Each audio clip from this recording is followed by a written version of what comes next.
Hello and welcome to another episode of R.E.A.D.Y, where we talk about everything real estate, divorce, and you. And today we have another fun topic. We are talking about other people's property.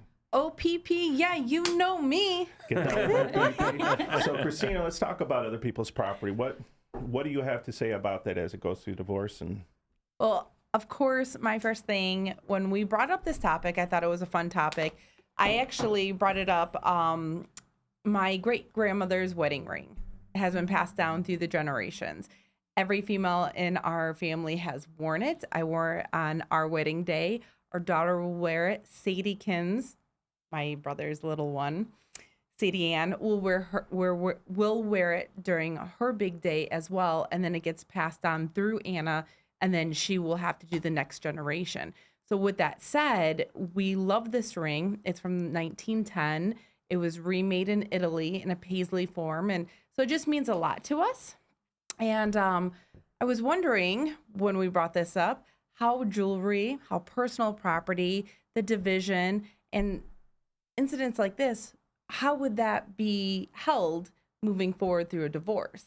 Well, it all depends. Is that ring actually given as, does somebody actually wear it to signify their marriage or as a symbol of their marriage, or are they wearing it for certain ceremonial purposes, Ceremonial, and then pass it? that Okay, is it. so then it stays in the family, and that's not. I don't think that would have the same effect as an engagement or a wedding ring, and so it's all different. And I know, as we were discussing this, the big thing that pops out in my mind, and the reason is we're getting around the holiday season and Christmas and different holidays coming up and proposals.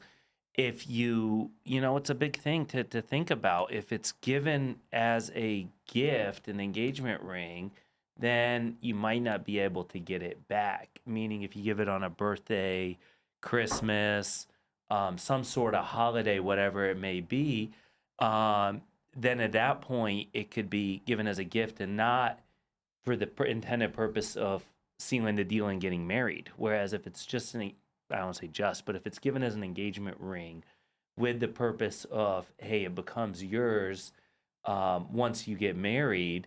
If you don't actually get married, then technically you as a person given the ring could be entitled to getting it back.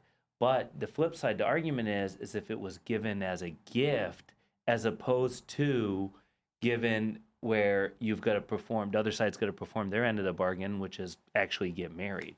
So And here's the thing: is there could be arguments both ways, but generally that's the way it works. And so I a little sticky. Some people don't care. Some people say, you know what, it doesn't matter. I love this person. I've been dating this person. I want this person to have this ring or token regardless. And sometimes the reality, if it is, depending on how expensive this ring is, it could easily be more expensive, cost you more money in attorney fees than what the ring is worth to fight over it. But generally, I don't see it too much. It's generally understood, I would think, at least here in the state of Michigan where we live and where we work and practice, because if somebody's given an engagement ring, they call off the engagement. Generally, the person who gave it gets the ring back. And if they get married, they get to keep it and without any sort of consideration on the balance sheet. So it doesn't get added back. If you get a divorce, it doesn't necessarily get to go and value on your side of the column. Now, if later on you upgraded for an investment together, bought some sort of rare diamond or something like that, then that could potentially go under the personal property column. Okay. Potentially. That's so once you get married, then that's the woman's property. Then there's no Generally. Yeah. That makes sense. I mean, I would think if someone's calling off an engagement, you should give the ring back regardless of, any reason. If you're not getting married, the ring was for that. The right thing to do is always give it back. And there's always an argument. Maybe it was a birthday gift. Maybe it was a Christmas gift. Maybe it was a Hanukkah gift. Maybe it was an Easter gift. Maybe it was a Mother's Day gift. Anything. So. Yeah. I mean, I understand the technicality of it, but just I can't imagine wanting to keep the ring. Well, if I call it off, I would want to you'd give feel it bad. I would definitely give it 100%. back. Depends how the relationship ended, though. That's so true. If maybe she got cheated if or it's a more something. contentious situation, or there was cheating in there, She might say, You're I'm right, keeping Ken. the I ring. see that more common where people Yeah. are willing to spend the money to fight for something if they're resentful or, like you said, caught them cheating or caught them in a lie or a Compensation failed for pain- promise or pain something and like suffering. that.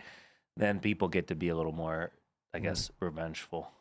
Well, that's where you come in, because you are really good at saying, listen, this is what you're fighting over. This is what it's going to cost you to get it back.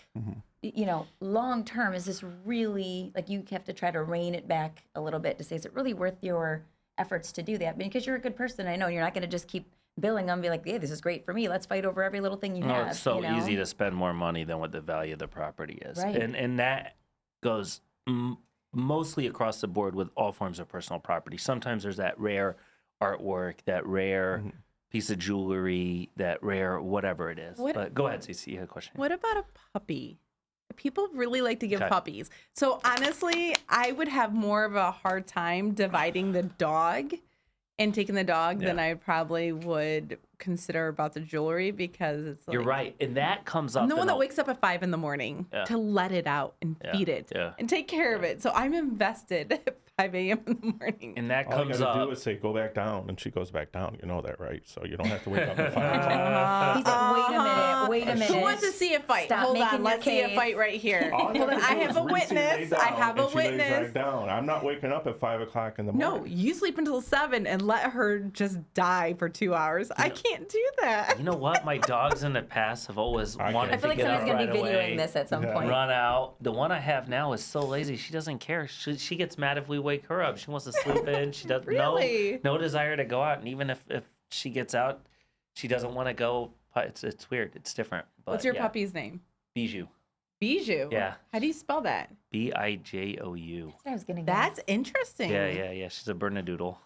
So It's A bougie. what? a Bernedoodle, Bernese Mountain Dog and Poodle mix. They're It's like great. big They don't and really shed. curly. She doesn't shed. Yeah. Oh. It's great. Yeah. Great with They're the really kids. friendly dogs too, because I'm afraid of big dogs. I have a fear, but not those. They're very friendly. She's been great. You with can't her be afraid kids, of our great with dog, though. everybody. Our little white furry. No, little ones, no, but big, mean-looking no, she's ones, 60 I get pounds. Oh, scared. yeah. Yeah, I get nervous. German shepherds, pit bulls, a little nervous. I just think, but that would be harder for me because so many people give, when you're Rottweilers, too. talking about holiday gifts and birthday gifts, a puppy is the first thing that comes to mind, because that's usually like, hey, it's cute under the tree. That would be hard. Is that Listen, I've done it there myself. pet I've given custody, Jeff? I've given puppies. No, so in Michigan currently, dogs are not treated as children. So obviously, people can have their own agreement on what they're going to do regarding dog parenting time or some sort of shared schedule, and people do that all the time. But and actually, so the issue of dogs and pets comes up way more in my divorce cases, at least from what I've seen, than the issue of a ring. A ring is almost more understood, and there's maybe less attachment to it, I guess, especially if you're getting divorced. Now, it's there could be a financial gain one way or another, but when it comes to a dog, most of the time there is no financial limit on that, and people spend whatever it takes. But you're right. So well, back to how it's treated in Michigan, it's treated as personal property. So the same way the sofa would be treated, the same way a piece of jewelry could be treated, Oh, the the poor same way puppy. any personal property could be treated. But giving it as a gift is one of the factors they look at in making that determination. And most of the time, when fighting over personal property, it doesn't make sense to go to court over it or to have all the lawyers involved. So usually, once people get a settlement on the real property and the financial piece and the parenting, custody, parenting time, everything else on their divorce, a lot of times if they can't agree on the personal property, that will be referred to what's called personal property arbitration. And most of the time, people aren't necessarily, depending on the value of the property and depending on all the circumstances, they don't necessarily have representation. Then they'll go to his personal property appraiser on their own. And the personal property appraiser will ask for things such as, when was this I don't want to call it an item when we talk about a dog, but say, in for legal example, on the pet, terms, it's when was considered it, legal. When item. was it? How was it given? When was it given? Who paid for it? Who's been maintaining it? Who's been taking care of it? Who's been purchasing the food? Who's been paying for vet You're bills? laughing. You're You know, laughing. and there's all You're kinds losing of the dog. factors. You are losing the dog. There's all kinds of factors that go into it. But a lot of times, I could tell you, most of the time they get resolved, and Okay. and people end up, sometimes the person who's pushing for it is just to get under the other person's skin for something else, and it's not really for the About the pet animal, or for the the dog. gain. Yeah. It's like 80% I had of a the time. situation where I was involved in divorce where people spent a ton of money fighting over a deceased cat's ashes. And even though we advised them that, we didn't think it made sense to spend the kind of money they were fighting over. Well, it turned out my client's spouse, soon to be ex-husband, was just doing it just to mess with her and didn't even want the ashes, but was doing it to try to get her to spend more money to fight over the deceased cat's ashes. Cat's ashes. I Yeah, wonder if yeah. I'm allergic for cat's ashes, by the way. Oh my gosh. I'm so allergic to cats. If we ever get a cat, you can have it. I am actually very allergic to cats, even though I grew up with a lot of them. I grew up in southern Missouri, and we always had all kinds of pets, but a lot of cats, and I couldn't figure out why I was allergic. I never wanted to do that allergy test with all the shots. Oh, I did it. I take shots. Oh, really? Lots of shots. Yeah, I don't really That's like the one shots. thing I'm allergic to. If I'm around a cat, that's always what she tells me. That's the way she's going to snuff I me even out. get my arms get the hives on them. I can't breathe. You need allergy shots. all that, but I grew up that way as a kid. I just get my eyes get I red. just don't get around have them now. to- I just I don't have get to. around them. My Bernadette was OPP, great. yeah, you know me. We got to get back on track. So what else can we talk about he brought regarding the personal property? He brought something up that I just thought that I was going to interject. When you talked about a personal property appraiser, because I was, Well, that was a arbitrator. Sorry, maybe Okay. I did say appraiser, but it's Okay. an arbitrator. That's a person who makes a decision on who gets what. Okay, Most because of how them will do come they, out. though? Well, most What of if they're them. fighting over everything? Like, do you sit there and go, you get the forks, I A get personal the spoons? property appraiser One could, for you, one sorry, That's now a you lot got of me stuff. confused. Arbitrator. Lot of So stuff in a usually what house. happens is you enter into this arbitration agreement. Mm-hmm. You each submit your position to the arbitrator. You'll submit receipts if you have them. Potentially, and there could be an appraiser to value certain things so you determine and you know what it's worth. A lot of times it ends up costing more money than what it's worth. But especially if you've collected antique pocket watches or whatever it may be. Or That's he's just got a one big example. tool collection and she doesn't know how to use it, but she knows it's worth money. It could be. And she's It could thinking, be. just to hurt him, It could I be. want some It of I those have a could be. girlfriend who tools. did that. Would they wholeheartedly. look at? I know would they someone look who's at done that. dollar amount? Like, let's say, for example, jewelry. I'm getting all this jewelry, and he's getting whatever things he has. The tools, they have a lot of Well, it value. depends Do they look too at on the dollar Well, it amount? depends on jewelry. Jewelry, most of the time, you get to keep your own jewelry, and it doesn't really go into a balance sheet unless it was purchased with the intent that it was an investment. But I had a divorce recently where they had, in this particular case, probably over $3 million worth of jewelry, but it was the bulk of that was purchased with the intent that it was an investment, and these were pieces that were going to go up in value. They purchased them during the marriage for that reason. It wasn't given, to one person or another on their Just for birthday and gifts. holidays and that type of stuff. Or it wasn't even purchased, hey, we're on vacation, I'm going to, this nice piece, let's buy it. When you buy it that way, then generally it could be considered yours. So it's not like as who opposed uses to an it the most, like investment. tools, for example. Like if the guy, she has no clue, Well, I it have no depends clue, what but the I just tools want to were take purchased for. some. Were the tools purchased for a business? And in that case, it could be point. marital property. Okay. Where they purchased to work on the marital home, which is going up in value, and that's what you used them for. That's an issue. Is it Okay. tools because the guy or gal has a hobby where they want to play with their tools or fix things on the weekends or create things? It depends. And then are they selling that or are they keeping that? There's a whole bunch of different factors come in. When was it It's a lot. purchased? How was it purchased? Who paid for it? Was it purchased on a I would holiday imagine or the a functionality. Who's going to birthday? use Who it? It's can gonna remember? need Do you something, really right? come up with people that have? I don't have receipts for things. Some people do. Really? I have some. You'd be I would screwed. not be able to go back and find receipts for everything and why I bought it. Well, it and what depends was on what it for. is. I mean, if it's huge and it comes with a warranty, I have a folder Oh yeah. to put it in. Well, I mean, stuff like a garage door for sure, but I mean, like a tool. And if they're tools, know. I'll never have any need for those. I mean, heaven knows that I can't fix anything. I think the tools still have a pink handle on it from me, so it I may have be purple ones mine. in my car, like a just in case in my car, a little set. No, my dad bought me one in my first apartment, and it had like a pink handle. There's a pink hammer. I got mine in the car. They're purple. Same thing. See? Same set probably. Probably. I love it. Yes. So, I mean, and here's the reality of it is most of the time in most divorce cases, we tell our clients to work out the personal property on their own if they can, or we try to get it resolved while we're at the mediation, because for it to linger on afterwards just could cost way more money than what it's worth. You know, when somebody says, oh, hey, I spent 100 or 150 grand of restoration hardware furnishing my house, so I want half that value if I'm giving it up, or I want all that furniture. And in reality, even though you spent that much, if you were to go get it appraised, it's going to appraise for way less. Now, if you had an antique, something passed on from your grandmother, your great-grandmother, then generally that's going to be yours, and generally that has value.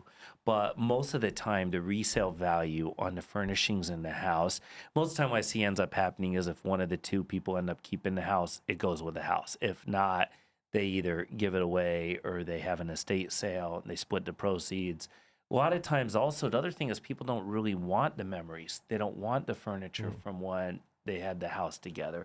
Or what I find is if people really are fighting for it, they end up afterwards realize, hey, I can't believe I fought and spent so much money over this. I don't even want this in my new house. It doesn't match my new house, or it reminds me of him so much that I don't even want it.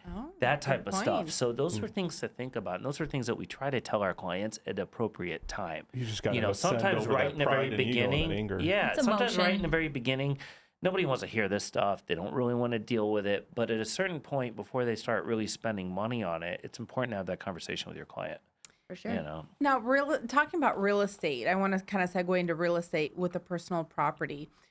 When someone is going through this or just got done, how, for Holly, when you have clients that come to you and want to do an estate sale, they both decide to sell the home and they want to do an estate sale. Does that typically happen, or do you have a client? Estate sale of just their items, their Of property. just their items. The house is the real property, Right. which is treated different than the personal And the personal property It's a would be great more of an idea. estate sale. So if they divide that, how would that work on in your world? And then Jeff, how would that work in your world to divide the income that came in from that? Well, the profit from it or the proceeds from it, usually people would split it equally unless there's an agreement otherwise. But most of the time, any proceeds would go into a trust account, or a separate account that's designated, or any account that's designated for that purpose. You pay the auctioneers or the estate sale company, you pay the expenses out of it, and then ultimately it gets split. Now, if a personal property arbitrator was involved, or maybe even an appraiser at some point, their bills would generally get paid off the top, and then you split what's left over. And it's all relative. Listen, there's sometimes people have an estate sale and get millions of dollars. There's other time people have an estate sale and maybe get $30,000. So you also have to weigh, is it really worth it or not? And after all the expenses to pay the professionals, sometimes you end up realize, hey, it's better to donate this to charity and maybe or some sort of good cause, and potentially even get a write-off and check with your accountant on that. But but Holly, for you, how often do you get involved in that part of it, and how often do you have to help declutter a house? Yes. And for the hoarders, or maybe people have furniture that doesn't even match the house, and you don't want it staged that way, you want it staged another way. Right. How often do you get involved in the estate sale part of it? So I've only been involved where I was actually Or the dumpster part of it. Yeah, the dumpster part. The estate sale one time, and I vowed that I'm not going to, once or twice actually, I don't want to be involved in who they choose, because one time it was really, the company was so terrible, and thankfully I didn't help them choose it. I can only refer what I hear, right? Yeah. So that's one thing. I don't want to be, it's a separate situation, is you're going to have a But estate how sale. often, sometimes aren't you forced to get involved in it? Because I've been seeing this a lot lately, especially where in the last few years, where, what do they call it, where you get to stay in the house after you sell it, the occupancy. Right, occupancy. Yeah, for a certain period of time. And for people who are going through a divorce and fighting over stuff, sometimes they can't fulfill the date they're supposed to get out of the house by because they still have all their junk in the house, or they haven't agreed who's taking it. Right. And I've noticed even in some of my clients or former clients' cases where the realtors would then have to really get involved, and they've been there on the weekends helping unload a house. And I only had to do that one time, and I didn't have to help much, and it actually wasn't, it was just a misunderstanding, and it wasn't a divorce, it was an estate sale of a home. But I will say, when everyone works together, it comes together. You just have to have no ego in it. But to answer your first question, if somebody's going to do that, I like when they come and talk to me first, because the most important thing is staging. So like right now I have a listing that it's almost vacant. So I did virtual staging. They did a great job on the photos, but when you do the walkthrough video, it's still empty. So I like it if they come to me first. And I said, great. If I look at what they have and they've got some great things, You can work with some of it. let me take the photos first. Yeah. Let me get photos here. You know, I tell them what to get rid of. Then do your estate sale. Get that done. And then let's list it, because it's a 3-ring circus when you try to have showings and you have an estate sale and people Yeah. are walking there. It doesn't. You know, that's something interesting. I've had so many showings, Yeah. and we get there and there's an estate sale going on, and I'm like, why? This is ridiculous. We can't really see the house. We can, I see but that a it's lot just in the strange. neighborhood. Yeah. It's a strange I've thing. never seen that, but again, that's Oh, not I've my had it world. happen. I've That's had it your happen world. many times. I show up with a buyer and they're having an estate sale, and I'm like, okay, that's Yeah. interesting. Yeah. So You I think think it's better just to wait till after? Like, I would. Well, and Or it's at least- every situation Or is before, different. depending on what kind Every of situation is different. stuff they have in definitely the not house. Before. That's, yeah. If Is it it looks junk? nice for Is it photos, now not? if I Is it- walk yeah. in and the house looks like take it, I'll be like, let's do the estate sale first. Then I'm not going to hurt anyone's feelings, and you know I have to watch Sometimes what you I got to say get everything out to of there. them. Maybe change the flooring or paint it Right. and declutter Right. and freshen it up. Yeah. Depending on how long they've been in the house, what their style of furnishings were. Does it match the current times? Does it Right. match the house, right? My whole goal is marketing. I Yeah. have to present this house in the best light. You know, that's interesting. So We I have should- to look at it We and should say, definitely do another show talking about the staging. I know For we've sure. done some about, or we've talked a little bit about decluttering. We've Mm-hmm. talked about things, but especially as we're coming on the new year, we should do something about organization we should. It's a big thing. and staging Yes. and simply feeling better in the house that you come into, Mm-hmm. where you live, where you sleep at night. I think I watched an Oprah show years ago where I think she said, don't put a computer in your bedroom, don't put a treadmill in your bedroom. Right. I know not everybody lives I broke by all that, those but, rules. but, Maybe that but was the all that problem. stuff is some important to Had think a treadmill. about. You gotta throw, computer. I, But a lot of times I'll anyways- throw my cell phone across the room so I won't look at You're it. right. So think about if you're going to give a ring or give a puppy or give anything on now and as a Christmas gift, as a Hanukkah gift, as a birthday, New Year's present, whatever it may Valentine's be. Day. Ooh, Valentine's Day we Day. have coming up. Think twice about it. Maybe consult with somebody. And sometimes, listen, it may not matter to you, but just maybe talk to professionals first, or and think about what the potential consequences could be if that relationship doesn't work Did you out. ever do split custody on puppies and on pets? Or? You know what? We've worked it out where we've done an agreement to You for could have the parenting kids, type, I'll take the yeah. puppy. But usually a court's going to treat it as personal property. But people have worked out agreements. There's a lot of people I know that have worked out agreements regarding their puppies. Yeah, for sure. Well, if it's Well, a anyways. preteen stage, you can have the kid, and I'll take the puppy. Yeah. Okay, thank you. That was interesting, guys. Yeah. Thank you. Thank Good you. stuff. Yeah. Well, we'll see y'all next week, right? Absolutely. one. Thank you. Thanks. Have a good one. Bye.